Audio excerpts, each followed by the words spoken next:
ओम साई राम। सभी साईं भक्तों को मेरा नमस्कार। मानव जीवन में गुरु का स्थान प्रमुख है। केवल गुरु पर ही अति अधिक विश्वास रखकर सब कुछ प्राप्त हो जाता है। एक भक्त की सारी शक्ति उसके गुरु के कारण ही होती है। गुरु की भक्ति देवी देवताओं की भक्ति से श्रेष्ठ है। गुरु ही सर्वोच्च सत्ता है। गुरु स्थान का अर्थ है गुरु का स्थान।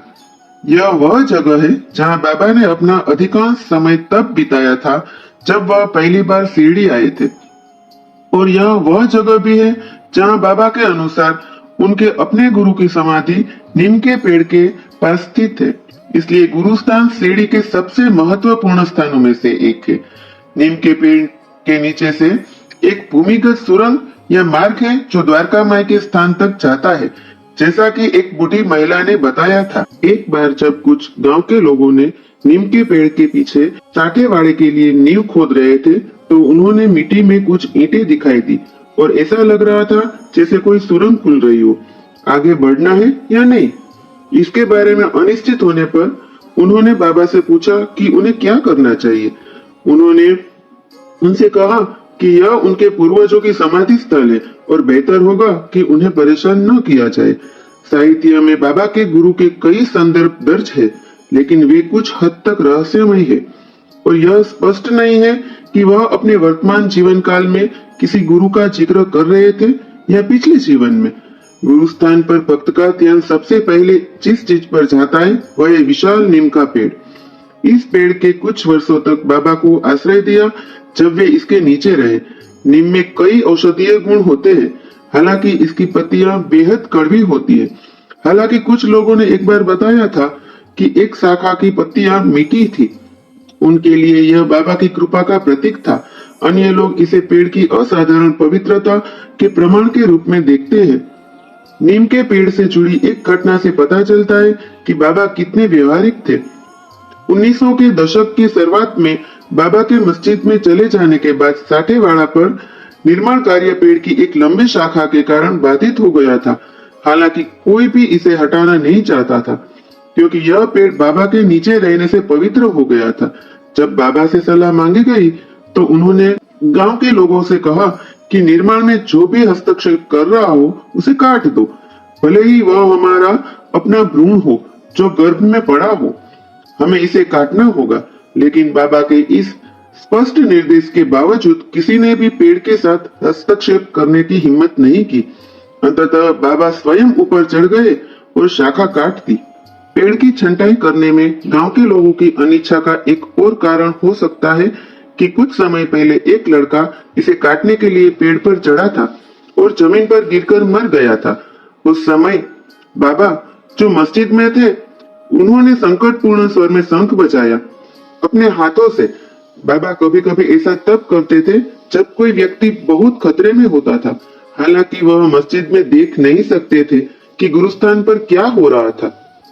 गांव के लोगों ने लड़के की मौत को उसके पेड़ काटने के प्रयास से जोड़ा और ऐसा कुछ भी करने से डर गए जो अपवित्रता हो सकती थी। आज गुरुस्थान पर नीम के पेड़ के अलावा एक चौकी पर संगमरमर की पादुकाओं की एक जोड़ी, एक शिवलिंग और बाबा की एक मूर्ति है। समाधि मंदिर की मूर्ति के मूर्तिकार के पोते द्वारा बनाई गई मूर्ति वाई.डी. देव द्वारा दान की गई थी और 1974 में स्थापित की गई थी। अन्य चीजें बाबा के समय में स्थापित की गई। अनावरण समारोह संत श्री पारनेकर महाराज द्वारा किया गया। पादुकाएं मुंबई के कुछ भक्तों की पहल थी। शिरडी की अपनी यात्रा के दौरान उनके दो स्थानीय भक्तों जी.के. दीक्षित के जो H.S. काका साहेब दीक्षित के साथ सगुन मेरू नाइक से मित्रता हो गई। एक दिन जब वे बैठे बातें कर रहे थे तो उन सभी को लगा कि अगर शिरडी में बाबा के आगमन और नीम के पेड़ के नीचे उनके प्रवास का कोई स्मारक होता तो अच्छा होता। उन्होंने सबसे पहले खुरदुरे पत्थर की कुछ पादुकाएं बिछाने के बारे में सोचा। फिर उनमें से एक ने सुझाव दिया कि यदि वह अपने नियोक्ता डॉक्टर रामराव कोठारे के सामने यह प्रस्ताव रखे तो वह शायद कुछ और शानदार चीज प्रायोजित करने में इच्छुक होंगे, जैसा कि वह वास्तव में थे। डॉक्टर कोठारे खुशी खुशी बंबई से शिरडी आए, उनके लिए एक योजना बनाई और उसे उपासनी बाबा को दिखाया। श्री उपासनी ने शंख, कमल, महाविष्णु चक्र जोड़कर कुछ सुधार किए और सुझाव दिया कि पेड़ की महानता और बाबा की शक्तियों का गुणगान करने वाले उनके 2 संस्कृत श्लोक पादुकाओं के आसन पर अंकित किए जाए। और वो 2 श्लोक के अनुवाद इस प्रकार है।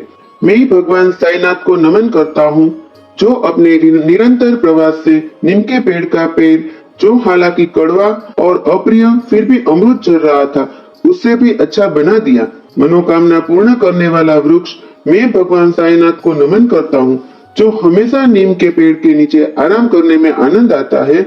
उसे भौतिक और आध्यात्मिक समृद्धि प्रदान करना, जो भक्त प्रेम पूर्वक उनकी शरण लेते हैं। पादुकाएं बंबई में बनाई गई और शिरडी भेजी गई। जब वे पहुंचे तो बाबा ने टिप्पणी की कि वे अल्लाह की पादुकाएं थी और उन्हें एक विशेष दिन गुरुस्थान में रखा जाना चाहिए। पादुकाओं को 1912 की अगस्त पूर्णिमा के दिन 15 तारीख को एक गंभीर समारोह में विधिवत स्थापित किया गया था, जिसे खंडोबा मंदिर से जुलूस के रूप में ले जाया गया था। यह जीके दीक्षित थे, जिन्होंने उन्हें अपने सिर पर धारण किया था। साठेवाड़ा और दीक्षितवाड़ा में पहले से ही प्रतिदिन आरती की जा रही थी। पादुकाओं की स्थापना के साथ गुरुस्थान पर तीसरी आरती भी शुरू की गई और जीके दीक्षित को संचालन के लिए नियुक्त किया गया। स्थापना के कुछ महीनों बाद एक पागल ने पादुकाओं को क्षतिग्रस्त कर दिया और शिरडी की मंदिर की कुछ मूर्तियों को भी नष्ट कर दिया। भक्त बहुत व्यथित हो गए, यह मानकर कि वह अपशुकन है। हालांकि बाबा ने मामले को सरलता से ले लिया और उनसे कहा कि दरार को सीमेंट से ठीक कर दो और थोड़ा थोड़ा भोजन कराओ। वास्तव में टूटी हुई पादुकाएं बाद में बदल दी गई थी और कहा जाता है कि मूल पादुकाएं नीचे कुर्सी पर है। उसी वर्ष गुरुस्थान में शिवलिंग स्थापित किया गया। यह पहले ही श्री साईं बाबा के इस उत्साही भक्त मेघा शाम का था, जिन्होंने तात्या साहेब नुलकर के निधन के बाद मस्जिद में आरती की जिम्मेदारी संभाली थी। मेघा एक सरल तपस्वी गुजराती ब्राह्मण था, जो शिव की पूजा करता था, लेकिन साईं बाबा में अपना पसंदीदा देवता देखता था। विशिष्ट रूप से बाबा ने अपने भक्त को शिव की पूजा बनाए रखने के लिए प्रोत्साहित किया। एक दिन बाबा ने उन्हें स्वप्न में आशीर्वाद दिया। एक सुबह बाबा ने उन्हें दर्शन देकर एक त्रिशूल, जो शिव का प्रतीक है, उसे बनाने और चावल के कुछ दाने, जो पूजा में उपयोग किए जाते, उसे छोड़ने को कहा। जब मेघा मस्जिद में उनके पास गए तो बाबा ने जोर देकर निर्देश की पुष्टि की और मेघा उसे पूरा करने के लिए अपने कमरे में लौट आए। अगले दिन किसी ने बाबा को एक शिवलिंग भेंट किया। बाबा ने मेघा को बुलाया और कहा, देखो शिव तुम्हारे लिए आए हैं, और मेघा को शिवलिंग देते हुए कहा कि इसे पूजा के लिए प्रयोग करो। उस समय मेघा दीक्षितवाड़ा में रहते थे। वह शिवलिंग को अपने साथ घर ले गए, दीक्षित को दिखाया। दीक्षित ने तब वह खुलासा किया कि उन्हें अभी अभी वाड़ा में उसी शिवलिंग के आने का दर्शन हुआ था।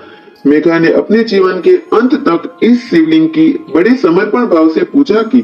जब पादुकाएं स्थापित की जानी थी तो भक्त अवसर का लाभ उठाकर वहां एक शिवलिंग की स्थापित करना चाहते थे। यदि यहाँ कोई समाधि थी, जैसा कि बाबा ने कहा था, तो हिंदू रीति रिवाज के अनुसार इसके लिए एक शिवलिंग की आवश्यकता थी। इसलिए उन्होंने बाबा से अनुमति मांगी और उन्होंने कहा कि वे उस शिवलिंग का उपयोग कर सकते हैं कि जिसकी मेघा ने उस वर्ष की शुरुआत में अपनी मृत्यु तक पूजा की थी।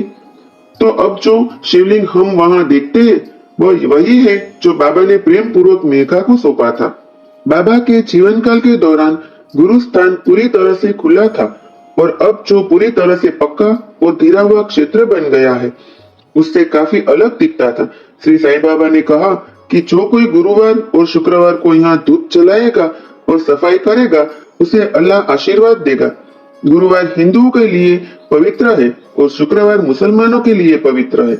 हम मानते हैं कि अपने गुरु के प्रति प्रेम और सम्मान के कारण बाबा चाहते हैं कि उस स्थान की पूजा की जाए और उसे साफ रखा जाए। यहाँ मंदिर के सामने एक चौकी पर एक छोटी सी धुनी रखी हुई है। कुछ समय पहले तक इसे हर दिन मस्जिद में मुख्य धुनी से लाए गए अंगारों से जलाया जाता था, लेकिन अब यह केवल गुरुवार और शुक्रवार को किया जाता है।